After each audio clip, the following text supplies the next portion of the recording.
Length find out చేసిన తర్వాత 4 కాబట్టి వెరిఫై చేస్తాం. ఈ 4 అయితే ఏమవుతుంది కండిషన్ ఇక్కడ మనకి ఇప్పుడు నేను 4 నెంబర్స్ ఇచ్చానమ్మా. లెంత్ ఫైండ్ అవుట్ చేసిన 4 నెంబర్స్ ఏమొస్తుంది 4 కదా. లెంత్ ఫైండ్ అవుట్ చేసిన మనకి ఏంటి 1 తో స్టార్ట్ అవుతుంది. అదే ఇండెక్స్ ఫైండ్ అవుట్ చేయాలనుకుంటే 0 తో స్టార్ట్ అవుతుంది.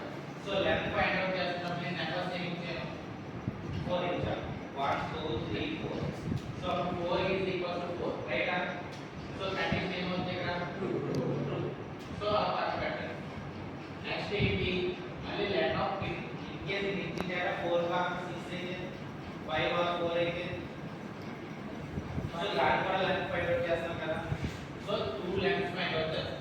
సో ఇక్కడ కూడా ఏంటి ఇక్కడ 4 ఇచ్చారు 4 వస్తుంది, 5 ఇస్తే 5 వస్తుంది, 6 వస్తుంది 6 ఈజ్ ఈక్వల్స్ టు 6. బట్ ఇది 4 ఇక్కడ సక్సెస్ అయింది, ట్రూ అయింది.